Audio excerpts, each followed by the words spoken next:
오늘은 출애굽의 믿음이라는 제목으로 함께 은혜를 나누려 합니다.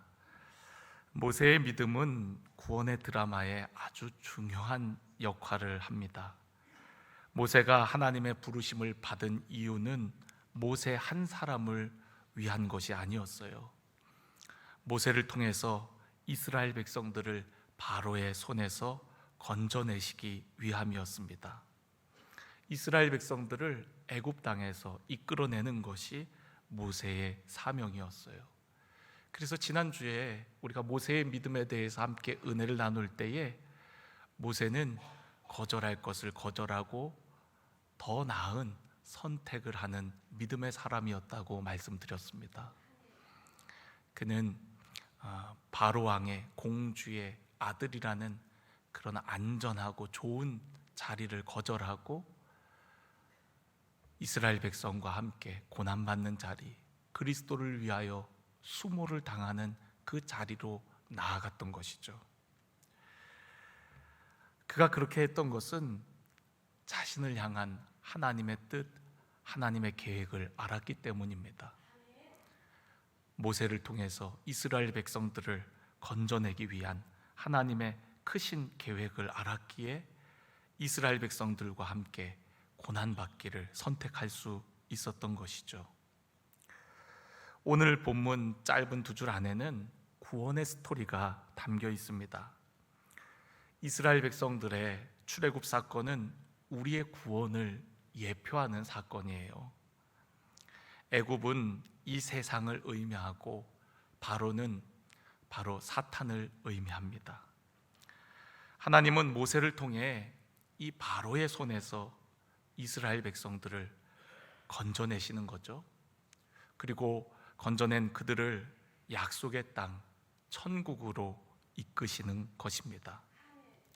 하나님 나라의 장자로 삼으시고 또 보배로운 성도, 또 거룩한 제사장으로 삼으셔서 이스라엘 백성들을 통하여 여러 민족이 축복을 받도록 하시는 것이 그런 구원의 스토리예요.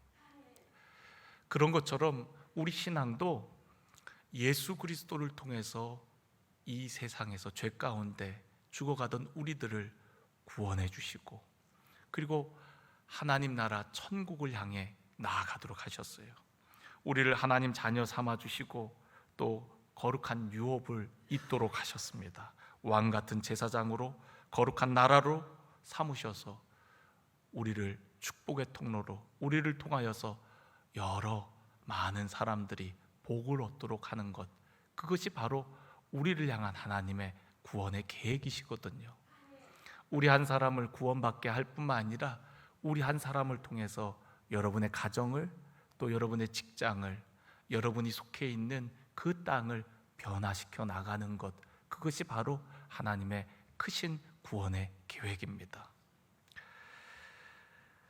그렇다면 오늘 모세와 이스라엘 백성들이 출애굽을 위한 믿음, 다시 말씀드려서 구원의 놀라운 역사를 경험할 수 있었던 그런 믿음은 어떤 모습일까요? 좀 더 구체적으로 여러분들께 도전드리고 싶습니다. 첫 번째는 담대한 모습입니다. 27절에 보면 믿음으로 애굽을 떠나 왕의 노함을 무서워하지 아니하였다라고 말씀하고 있습니다. 바로와 싸우기 위해서는 모세가 담대해야 되겠죠. 두려워하지 아니하고 바로에게 나가서 하나님의 메시지를 전해야 될 것입니다. 그런데 모세도 한때는 바로를 너무나도 두려워했어요. 그가 장성하여 이스라엘 백성들을 생각하여 그들을 도우려다가 그만 애굽 사람 한 사람을 죽이게 되어지죠. 아무도 모를 거라고 생각했는데 이것이 발각이 되고, 그리고 바로에게까지 들리게 되어집니다. 바로가 모세를 죽이기 위해서 찾으니까 모세는 두려워한 나머지 바로의 낯을 피해갖고 광야로, 저 미디안 땅으로 도망을 가게 되어집니다. 모세도 한때는 바로를 두려워했어요. 그래서 아무도 찾을 수 없는 저 광야로 도망을 갔던 거거든요. 그런데 그런 모세가 이제는 바로를 두려워하지 않고 왕을 무서워하지 아니하고 그 앞에 하나님의 백성을 보내달라고 당당하게 요구하는 모습을 보게 되어집니다. 어떻게 모세가 두려워하지 않을 수 있었던 것이죠? 오늘 여기 성경을 보면 곧 보이지 아니하는 자를 보는 것 같이 하였다라고 얘기합니다. 바로보다 더 크신 하나님, 보이지 않지만 그 하나님이 나와 함께 하시기에 바로 앞에 담대하게 나아갈 수가 있었던 것이죠. 우리가 두려워하지 않는 것은 소극적인 행동입니다. 그러나 담대하게 나아가는 것은 적극적인 행위인 거죠. 전쟁에서 이기려면 단순히 두려워하지 않는 것으로 이길 수는 없습니다. 용감하게 나가 싸워야 되는 거죠. 그런 담대함, 그 담대함의 근거는 바로 보이지 않는 하나님이었다라는 거예요. 때로는 보이는 세상이 우리를 두렵게 합니다. 골리앗이 블레셋 군대와 함께 이스라엘 백성들을 쳐들어왔을 때 이스라엘 백성들은 다 두려워 떨었어요. 그래서 나무 뒤에 숨고 바위 뒤에 숨어갔고 누구 하나 나가서 싸우는 사람들이 없습니다. 골리앗이 하나님을 조롱하고 모욕하는데도 불구하고 누구 하나 담대히 나아가 싸우는 사람이 없는 거예요. 마침 그때 다윗이 아버지의 심부름 때문에 그곳에 왔다가 골리앗을 보게 되어집니다. 다윗이 내가 나가서 싸우겠다고 얘기합니다. 사울 왕도 두려워서 선뜻 나가지 못하고 있는데 어린 소년이 나가서 싸운다니까 기가 찹니다. 그래도 워낙에 지금 상황이 안 좋은 상황이고 다윗이 하는 얘기가 저는 어린 양들을 치면서 사자나 곰하고도 싸웠던 적이 있다는 얘기를 듣고 그를 내보내게 되어집니다. 여러분, 다윗이 어떻게 그렇게 담대하게 나가서 싸울 수 있었던 것입니까? 다윗은 보이지 않는 하나님이 나와 함께 하심을, 이스라엘 가운데 함께 하심을 알았던 거예요. 그래서 그가 나갈 때 모습을 보면 만군의 여호와의 이름으로 나아간다라고 얘기합니다. 또 하나는 다윗의 경험입니다. 다윗은 양들을 치며 사자와 곰과도 맞서 싸웠었어요. 골리앗이 비록 갑옷으로 아주 단단하게 그렇게 꾸미고 나왔지만 다윗은 그 갑옷 속에 있는 골리앗을 본 거죠. 갑옷으로 인해서, 그 같은 무기로 인해서 그의 행동이 민첩지 못한다는 것을 본 겁니다. 갑옷 안에 덩치 큰 골리앗, 그는 사자나 곰보다도 더 쉽게 싸워 이길 수 있는 상대라는 그 실체를 본 거죠. 이스라엘 백성들은 골리앗이 든 그 창, 어마무시한 창, 그리고 그가 치장한 갑옷, 또 블레셋 군대로 방패들을 앞세워서 나아오는 모습에 기가 눌렸던 거거든요. 그런데 다윗은 그의 실체를 본 거예요. 골리앗이 다윗이 막대기와 물맷돌을 들고 나오는 모습을 보면서 네가 나를 개 돼지로 아느냐 하면서 그럽니다. 다윗의 눈에는 여느 짐승과 다를 것이 없는 그런 것으로 보이는 거죠. 둔한 짐승으로 보이는 겁니다. 모세 역시도 바로가 어떤 존재인지 알았어요. 사람들은 바로를 신과 같이 여겼습니다. 그래서 두려웠어요. 바로는 신비에 쌓여 있었기 때문에 사람들에게 두려움과 또 경외심을 가져다 주었던 거거든요. 그러나 모세는 40년 동안 궁궐에서 살았습니다. 궁에서 살면서 바로도 우리와 다를 것이 없는 한낱 인간이라는 것을 알고 있었던 것이죠. 그도 역시 연약한 인간일 뿐이지 결코 신이 아니라는 것, 애굽이 섬기는 신들은 헛된 것이라는 것을 알 때에 두려움을 극복할 수가 있는 것입니다. 그러니까 두려움의 실체를 알고 나면 아무것도 아닌데 우리는 보여지는 상황과 환경으로 인해서 두려워 떨 때가 있다라는 거예요. 저는 오늘 여러분들이 세상을 두려워하지 않고 나와 함께 하시는 하나님, 보이지 않지만 그 하나님의 손길을 의지하시기를 바랍니다. 세상보다 더 크신 하나님이 나와 함께 하신다는 사실. 그렇기 때문에 여러분, 모세는 지팡이 한 자루 들고서 바로 그 당시 최대 최강 국가인 바로 앞에 담대히 설 수가 있었던 거예요. 오늘 우리의 신앙도 담대해야 합니다. 여호수아에게 강하고 담대하라고 우리 주님 말씀하셨어요.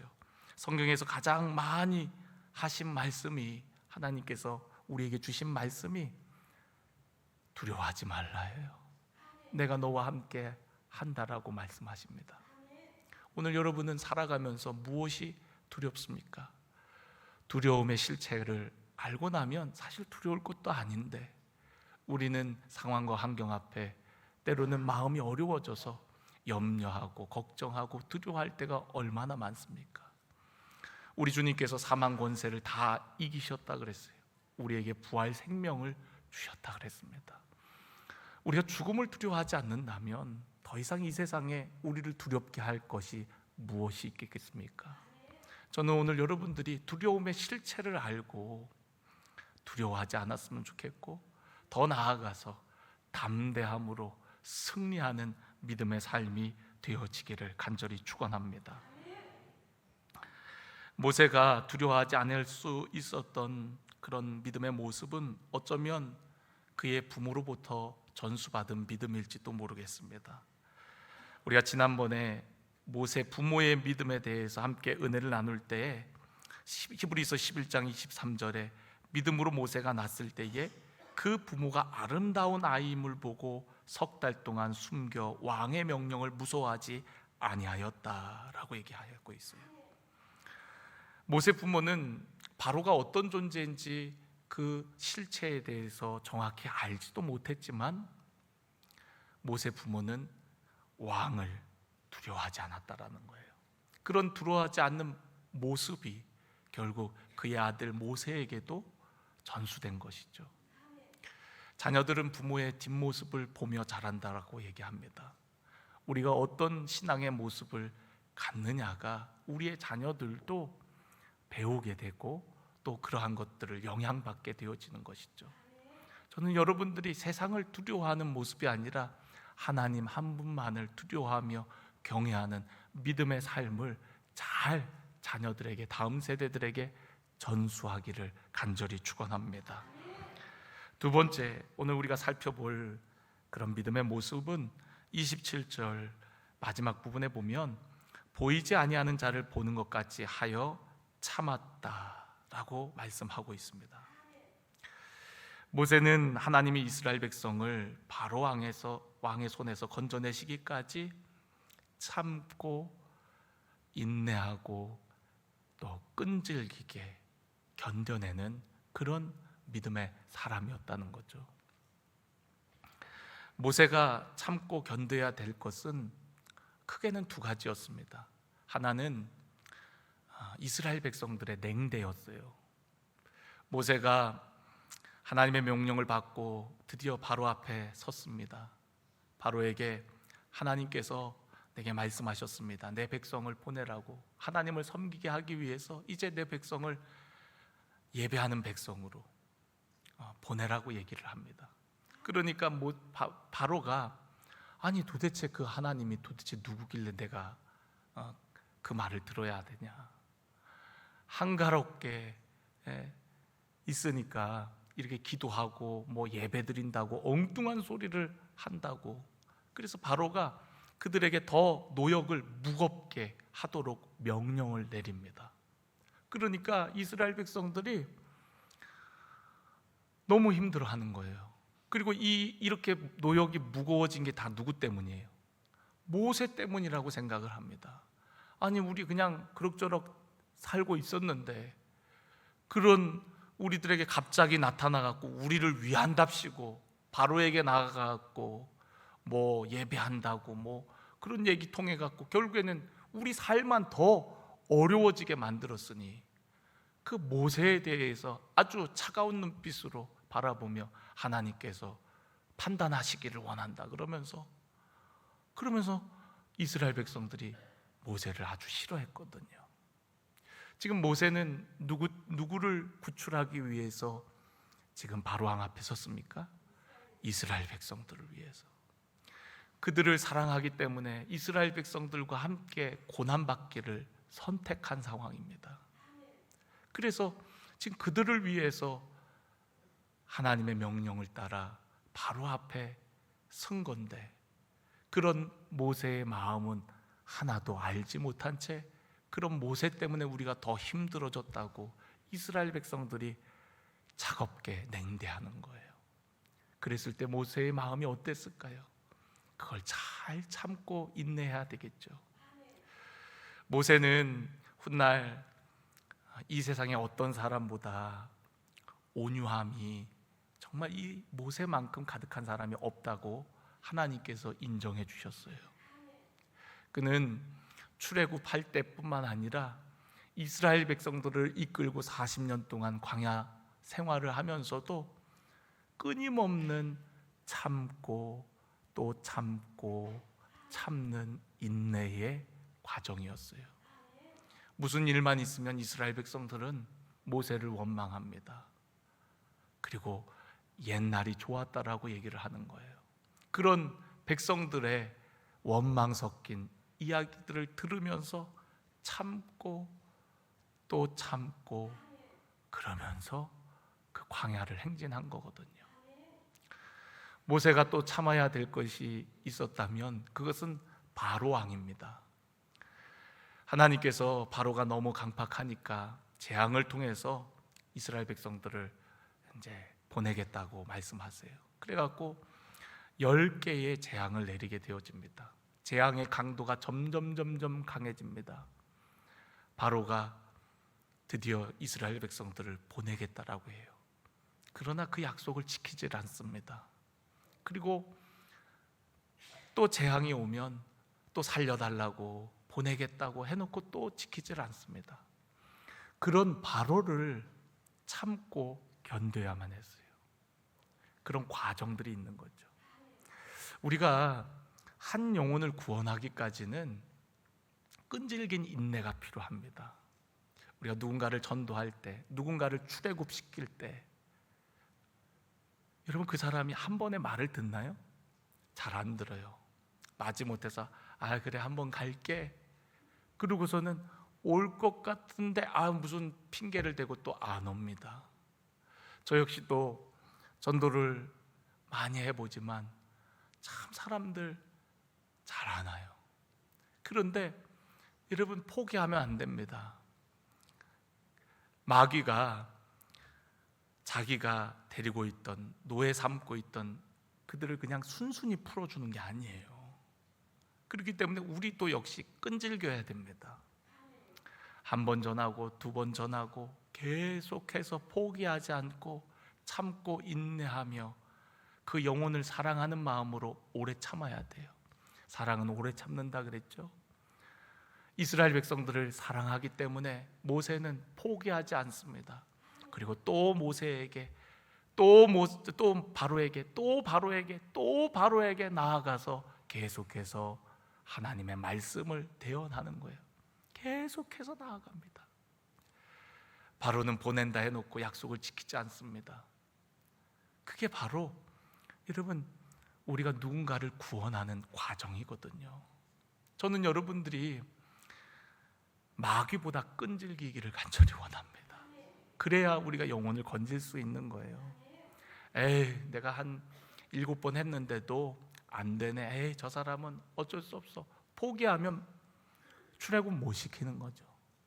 그런데 참고 또 얘기하고 또 가서 하나님의 말씀을 대언할 때 영혼 구원의 역사, 출애굽의 역사가 일어나게 되어지는 거거든요. 마귀도 여러분 우리의 생각을, 귀신도 우리의 마음을 읽습니다. 우리가 포기하려고 하는 마음을 아는 즉시 마귀도 절대 포기하지 않고 어떻게든 버티려고 하는 거예요. 제가 그런 경험이 있습니다. 한 번은 밤 늦게 사택으로 전화가 왔습니다. 받으니까 우리 집사님, 교회 나오시는 남자 집사님 아내분이세요. 근데 이 아내분은 교회를 안 나오는 분입니다. 그런데 아내분이 전화해 갖고 자기 남편이 지금 이상하다는 거예요. 그래서 제가 이상하면 119 불러 갖고 병원 가 보시지. 이 밤에 어쩐 일이시냐고. 그러니까 그런 이상한 게 아니라는 거예요. 목사님 한번 와 보셔야 되겠다는 거예요. 그래서 이제 직감을 했죠. 아, 영적인 어떤 문제가 일어났구나. 그래갖고 그 밤중에 이제 나올 수 있는 권사님 두 분에게 전화를 드려갖고 우리 그 집으로 가자고 해갖고 3명이 이제 갔어요. 가갖고 보니까 귀신 들렸어요. 근데 그 아내분은 어떻게 교회도 안 나오는데 자기 남편이 귀신 들린 줄 어떻게 알았나 몰래 믿지도 않는 분이. 그래갖고 병원으로 전화 안 하고 목사님한테 전화를 건 거였어요. 그래서 이제 우리가 이렇게 동그랗게 앉아갖고 축기 사역을 하는 거예요. 막 찬송을 부르고 그리고 기도하고 뜨겁게 예수의 이름으로 선포하고. 그런데 이 귀신이 잘 안 나가요. 안 나가겠대요. 물어보니까 자기 여기 살러 왔는데 왜 자꾸 나가라 그러네요. 절대 안 나가겠대요. 그러니까 어떻게 해요? 이 귀신이 단단히 작정하고 이 집에 들어온 거예요. 죽어도 안 나가겠대요. 그거 어떻게 해요? 그래도 또 찬양하고 또 기도하고 또 예수님의 이름으로 명하고. 그런데 귀신이 괴로워는 하는데 나가진 않겠대. 자기 어렵게 힘들게 여기 왔는데 이제 나갈 수 없다고 그러면서 뻗팅기는 거예요, 귀신이. 그러니까 저도 답답하더라고요. 시간은 자꾸 가고 이제 12시를 넘어갔고 밤이 늦었는데 제 마음속에 아무래도 안 되겠다. 이 귀신이 좀 센 귀신이 들어왔나 보다. 내일 더 많은 교인들과 데려와서 내일 더 많이 쫓아내야 되겠다. 이런 생각이 점점 들었거든요. 그런데 귀신도 제 생각을 읽은 모양이에요. 좀만 더 버티면 되겠다. 좀만 더 버티면 되겠다. 좀만 더 버티면 저 목사 가겠다. 그렇게 생각하고 귀신도 버티기에 들어간 거죠. 제가 생각을 읽힌 것 같아요. 그래갖고 제가 잠시 회개하고 하나님, 제가 밤늦고 힘들다고 가려고 그랬는데 오늘 이 귀신과 결판을 보게 해달라고.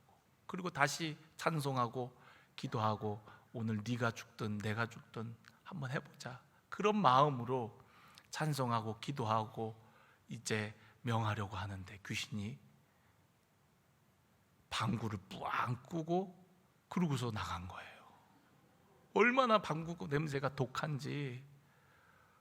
그 귀신 들린 그분이 이렇게 누워 있었는데 방구를, 얼마나 독한 방구를 뿡 끄고 그러고서는 귀신이 나가고 그 집사님은 이제 어린아이와 같이 그렇게 잠이 든 거예요. 우리 옆에 있던 권사님이, 목사님, 귀신이 나간 것 같아요. 그래요. 보니까 나갔어요. 제가 그 경험을 통해서 귀신도 우리의 생각을 알고 있구나. 우리가 적당히 하려고 할 때 그 생각을 알고 조금만 더 버티면 되겠다. 조금만 더 붙들고 있으면 되겠다. 이렇게 생각하는 겁니다. 마귀는 우리의 마음에 가라지와 같은 생각들을 뿌리는데 그 가라지와 같은 생각들은 하나님 섬기지 마 이렇게 뿌리는 게 아니라 그냥 그래, 너 교회까지는 가라. 그렇지만 교회 가갖고 주일 예배만 드려. 주일 예배만 드려도 너 믿음 있어서 구원받아. 교회 가도 봉사는 하지 마라.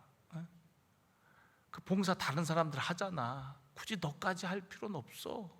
너 교회 나오는 것도 참 잘하는 일이야. 이렇게 우리에게 가라지 같은 생각을 뿌리는 거예요.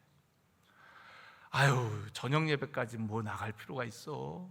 남들은 한 번밖에 예배 안 드리는데 난 그래도 속회 예배도 드리는데. 그러면서 우리의 마음에 적당히 타협하는 신앙으로 나아가게 해서 우리의 신앙이 제자리 걸음이거나 뒤로 물러가는 믿음이 되도록 하는 겁니다. 사단의 전략이, 마귀의 전략이 그와 같은 전략이에요.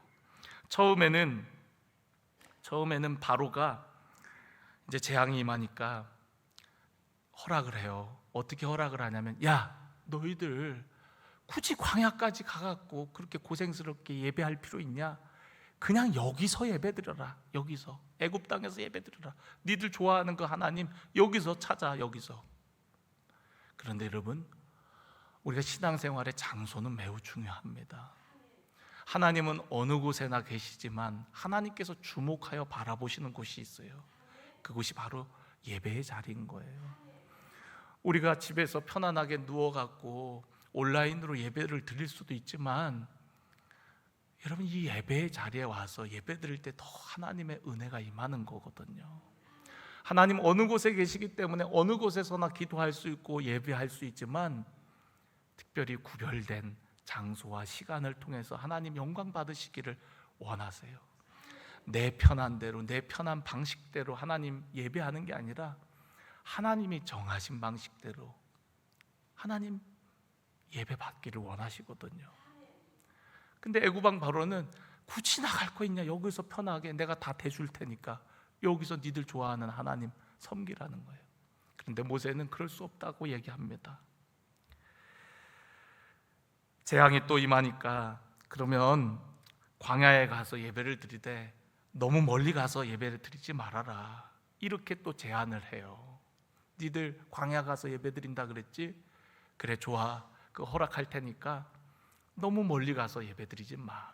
그런데 여러분, 모세에게 약속하신 장소가 있거든요. 그곳에 가야 되는데 그곳 가지 말고 적당한 요 시점에서 예배하라고 우리에게 말씀하는 거예요. 또 재앙이 심해지니까 어떻게 하냐면, 야야, 너네 가, 광야 니들 원하는 데 가고 예배해. 하지만 너희 자녀들은 두고 가라고 얘기합니다. 여러분, 우리의 신앙이 우리에 대해서 끊어지면 안 되잖아요. 우리의 신앙의 근본 목적이 나 하나만을 위한 게 아니라 나를 통해 선한 영향력이 이스라엘 백성들에게 또 다음 세대에게 흘러가는 것이 나를 부르신 목적인데, 너 하나만 잘 믿고 그 다음에는 믿으란 소리 하지 마. 여러분, 중국 공산당이 지금 펼치는 정책이 요 정책이거든요. 자녀들에게 신앙 교육을 할 수 없어요, 법적으로.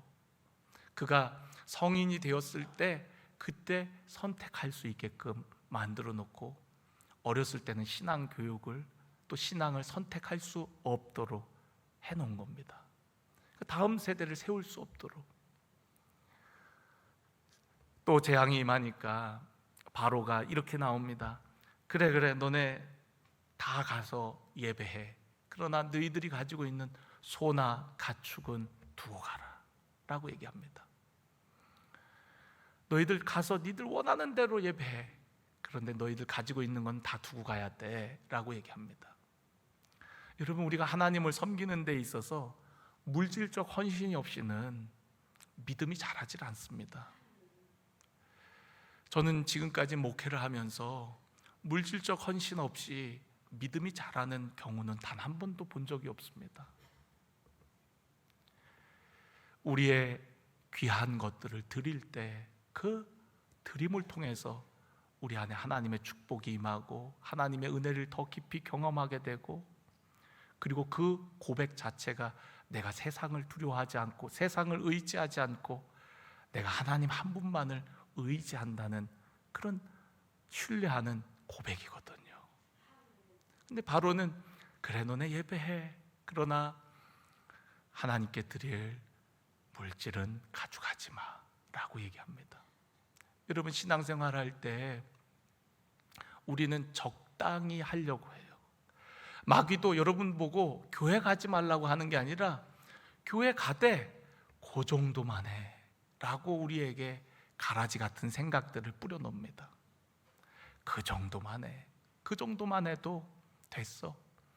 믿음으로 구원받는 거고 믿음으로 하나님 나라 가는 거지, 굳이 그렇게 열심을 가지고 그렇게 해야 돼? 믿음이 중요하지. 맞습니다. 믿음이 중요한데 그 믿음이 행함이 없다면 죽은 믿음이라 그랬어요. 겉만 번지르만 믿음이라는 겁니다. 진짜 믿음이 아니라는 거예요.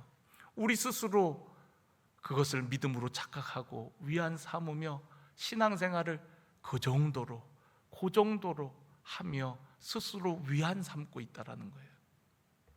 저는 오늘 여러분들이 그 자리에서 깨어서 담대함으로 믿음으로 더 가까이 나아가시기를 주의 이름으로 간절히 축원합니다. 우리는 뒤로 물러나 침륜에 빠지는 자들이 아니라 영혼 구원의 믿음을 가지고 나아가는 자들이 되어야 한다는 거예요. 우리의 신앙은 날마다 그리스도에 이르기까지 자라가는 신앙이 돼야 된다는 겁니다. 멈춰서 있는 신앙은 이미 생명력을 잃어버린 신앙이에요. 어제보다 오늘도 우리의 믿음이 좋아야 되고 오늘보다 내일 더 우리가 주님을 향한 사랑이 깊어져야만 하는 것이지, 우리의 신앙이 그냥 그저 그렇고 그 적당한 그 시점에서 멈추어 있다면 여러분 이미 우리의 신앙은 생명력을 잃은 거예요. 저는 여러분들이 신앙 연수가 더해질수록 날마다 새로운 하나님의 은혜를 경험하기를 원합니다. 그 새로움을 잃어버린다면 여러분 우리의 신앙은 하나님이 기뻐하시는 온전한 신앙으로 나아갈 수 없어요. 내가 옛날에는 정말 이 정도밖에 못했는데 이만큼 하고 있네. 이 정도면 됐어. 이만큼만 내가 딱 요 선을 지켜야지. 여러분 이런 생각을 갖는다면 주님을 바라보고 있지 않는 겁니다. 주님은 나를 따라오라 하거든요. 너 거기까지만 따라와 그렇게 말씀하지 않습니다. 주님 가신 그 십자가까지 따라오라는 거예요. 주님, 저는 거기까지는 부담스러워서 못 가겠어요. 저는 여기까지만 갈래요. 그럴 때가 있죠. 저 역시도 때로는 두려움이 엄습해 올 때 그런 마음들이 들 때가 있습니다. 그런데 여러분, 우리가 바라봐야 될 대상은 주님이에요. 믿음의 주여 또 온전케 하시는 예인 예수를 바라보자. 그는 그 앞에 있는 기쁨을 위하여 십자가를 참았다. 십자가를 참았던 거예요. 여러분, 예수님도 참고 견뎌서 나아갔다는 거예요. 여러분, 우리 신앙의 여정이 참고 인내함이 필요합니다. 그 과정이 없이 그냥 신앙이 어떻게 어느 날 갑자기 잘하는 게 아니에요. 우리가 예수 믿는다는 것이 그냥 쉽고 맨날 좋은 일들, 우리가 생각하는 세상적인 좋은 일들만 있는 게 아니에요. 참아야 돼요. 견뎌야 돼요. 사랑 안에서 오래 참고 인내하며 또 주님 가신 그 곳까지 우리도 한 걸음 한 걸음 나아가는 거지, 선 그어놓고 나는 여기까지만, 아니에요. 여러분, 주님을 닮아가기까지, 주님에게 이르기까지 우리는 자라가야 되는 줄로 믿습니다. 오늘 여러분들에게 이 말씀이 부담된다면 부담 가지셔야 됩니다.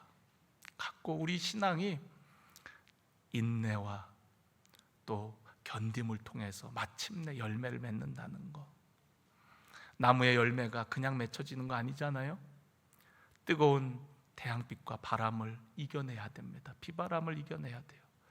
그리고 마침내 열매를 맺는 것처럼 우리 신앙도 그렇습니다. 그 과정 생략하고 열매만 원한다면 그것은 하나님의 법칙이 아닙니다. 오늘 저와 여러분이 그런 참고 인내함을 통하여서 구원의 역사가 저와 여러분의 삶, 또 여러분 가정에 믿지 않는 누군가의 삶 가운데 열매 맺기를 주의 이름으로 간절히 축원합니다. 마지막으로 여러분, 하나님께서 우리에게 주신 구원의 방편을 우리가 받아들이고 또 따르는 그런 믿음의 자세가 필요해요. 우리가 하나님을 신뢰하면 하나님께서는 우리에게 구원의 방편을 주십니다. 마치 노아가 하나님을 경외했을 때, 이 세상을 심판할 때에 노아 가족을 구원하기 위해서 방주를 지으라고 말씀하셨던 것처럼 그런 구원의 방편을 우리에게 주십니다. 이스라엘 백성들이 출애굽하게 되는 결정적인 사건이 바로 10번째 재앙이거든요. 그 마지막 재앙은 애굽 땅에 처음 난 것들을 다 치시는 재앙이었어요. 처음 난 짐승, 처음 난 아들들, 장자를 심판하는 것이었습니다. 이 심판에는 바로의 아들이라고 예외가 없었습니다. 궁궐이라고 예외가 없었고, 또 이스라엘 백성들이 사는 그곳이라고 예외가 없었어요. 애굽 땅 전역에 임하는 재앙이었어요. 그런데 하나님께서는 이스라엘 백성들에게 그 재앙 가운데 구원받을 수 있는 방법을 주십니다. 그것은 바로 어린 양의 피였어요. 흠없는 어린 양을 잡아갖고 자기 집 문 앞에다가 바르고 뿌리면 그 죽음의 재앙이 몰려올 때에 그 피가 있는 집은 넘어간다는 거예요.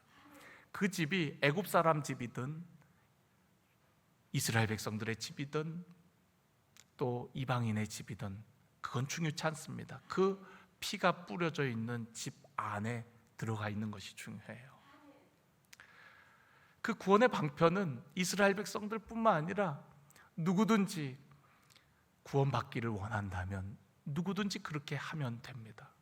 저도 한번 생각해 봤어요. 이제 마지막 10번째 재앙이 임하기 전날 아마 소문이 퍼졌겠죠. 야, 저 이스라엘 사람들은 어린 양을 잡아다가 자기 집 문 앞에다가 막 바르고 있어. 애굽 사람들이 보고 이야기를 하는 거죠. 아, 이거 멋들지 않은 짓이야. 그런 사람이 있는가 하면, 어떤 사람은 야, 지금까지도 우리가 하나님이 어떤 분인지 알았지 않냐. 쟤네들 하는 대로 우리도 해보자. 괜히 우리도 무슨 일 나는 거 아니야? 그러고서 만약에 어린 양을 잡아서 그들과 똑같이 자기 집에 그거를 발랐다면 그 집도 넘어가는 거죠. 그러니까 구원의 방편을 수용하는 거예요. 수용하고 따르는 겁니다. 여러분, 하나님께서 우리에게 주신 구원의 방편이 무엇입니까? 십자가예요. 십자가를 통해 우리를 구원하시고자 한 겁니다. 그런데 그 십자가를 바라볼 때 유대인들은 그것이 미련한 것처럼 보이고 헬라인들에게는 어리석어 보입니다. 그러나 구원 얻는 우리에게는 하나님의 능력이라 그랬어요. 유월절 어린 양 그 예식을 지키도록 하신 이유가 무엇입니까? 우리를 구원하신 하나님을 기억하도록 하시기 위함도 있지만 오실 메시아께서 유월절 어린 양이 되셔서 온 인류를 위해 피 흘리심을 통해서 우리를 구원하실 그 십자가의 사건을 깨닫도록 하기 위해서 유월절 예식을 지키도록 한 것이 아니겠습니까? 그러니까 유월절 예식은 예수 그리스도의 십자가 사건을 예표하는 거예요. 세례 요한이 예수님을 보고서 보라, 세상 죄를 지고 가는 하나님의 어린 양이로다. 그 어린 양이 바로 유월절 어린 양인 것입니다. 우리를 구원한 어린 양, 우리를 출애굽시킨 그 어린 양이 바로 예수 그리스도라는 거예요. 베드로 사도는 베드로전서 1장 18절의 말씀을 통하여서 너희가 알거니와 너희 조상이 물려준 헛된 행실에서 대속함을 받은 것은 은이나 금같이 없어질 것으로 된 것이 아니다. 오직 흠없고 점없는 어린 양 같은 그리스도 보배로운 피로 된 것이다 라고 얘기해요. 우리가 구원받은 것은 예수 그리스도, 어린 양 대신 예수 그리스도의 보배로운 피로 우리가 구원받았다라는 거예요. 여러분, 오늘 여러분 심령에 그 보혈이 있습니까? 예수 그리스도의 피뿌림의 은혜가 있습니까? 베드로 사도는 피뿌림을 얻기 위하여 택하심을 입은 우리들이라고 말씀하고 있어요. 히브리 저자는 예수님께서 우리의 속죄양이 되셔서 단번에 속죄의 제사를 지내심으로, 우리를 위해 죽으심으로 인류의 모든 속죄를 이루셨다라고 말씀하셨어요. 이스라엘 백성들에게 그 예식을 지키도록 하신 이유는 먼 훗날에 오실 메시아 예수 그리스도를 위한 것이었다는 거예요. 여러분, 하나님께서 우리를 사랑하셔서 어린 양 대신 예수님을 보내셨습니다. 그 어린 양 예수님은 하나님의 하나밖에 없는 아들이에요. 우리를 살리시기 위해서 하나님께서 포기하지 않고 많은 선지자들을 보내셨고, 그리고 마침내 10번째 재앙을 통하여서 이스라엘 백성들을 출애굽시키셨듯이 마침내 하나님의 아들, 하나님이신 예수님께서 이 땅에 오셔서 우리를 위해 어린 양처럼 죽으심으로 그 모든 속죄를 이루셨다라는 거예요.